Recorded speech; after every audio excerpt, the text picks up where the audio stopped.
பெர்சன்டேஜ்ல இந்த question ப்ரீவியஸா SS எக்ஸாம்ல கேட்டிருக்காங்க. அதாவது ஒரு நகரத்தின் தற்போதைய மக்கள் தொகை 1,25,500. ஆண்டுதோறும் நகரத்துல 12.7% மக்கள் பிறக்கிறாங்க.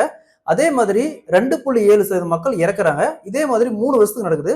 ஸோ 3 ஆண்டுகளுக்கு பின்பு அந்த நகரத்தின் மக்கள் தொகை என்னவா இருக்குன்னு கேட்குறாங்க. ஸோ இந்த மாடல் சம் கேட்டாங்களா, எப்படி குயிக்கா சால்வ் பண்ணாங்கன்னு பார்க்கலாம். ஸோ அதற்கு முன்னாடி நம்ம சேனலை சப்ஸ்கிரைப் பண்ணாதீங்க, சப்ஸ்கிரைப் பண்ணி நம்ம சேனலை ஃபாலோ பண்ணிக்கோங்க. ஸோ கொஸ்டின்ல ஒரு நகரத்தின் தற்போதைய மக்கள் தொகை 1,25,000. 1,25,000 அப்படியே ரேட் பண்ணிக்கோங்க. 1,25,000. நெக்ஸ்ட் ஆண்டுதோறும் அந்த நகரத்துல 12.7% பேர் மக்கள் பிறக்கிறாங்க. அதே வருஷம் 2.7% பேர் இறக்குறாங்க. ஸோ அப்ப 12.7ல 2.7 போச்சுன்னா மீதி 10%. ஓகேங்களா, மீதி 10%. ஸோ பாருங்க, ஸோ 10% எப்படி எழுதுவோம், 10 வகுத்தல் சதவீதத்துக்கு 100 எழுதுவோம். 0க்கு 0 அப்படியே கேன்சல் ஆயிரும். நெக்ஸ்ட் இங்க டினாமினேட்டர்ல இந்த 10 அப்படியே போட்டுக்காங்க.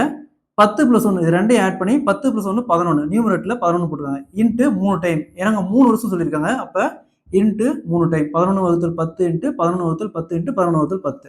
நெக்ஸ்ட் பாருங்க, இந்த 3 0க்கு இந்த 3 0 அப்படியே கேன்சல் ஆயிரும். நெக்ஸ்ட் இங்க 125 இன்ட்டு இங்க 11 கியூப் 1331. இது அப்படியே பெருக்குனா 125 into 1331 1,66,375.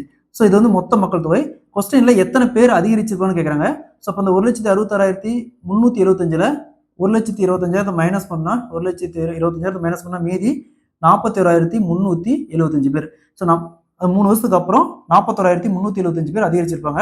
So option B is the correct answer. இதே கொஸ்டின்ல மொத்த பேர் எத்தனை பேர் இருப்பாங்க கேட்பாங்க. அப்படி கேட்கறப்ப நம்ம இதே ஆன்சர் போட்டுக்கலாம். அதாவது 1,63,025 பேர் அப்படியே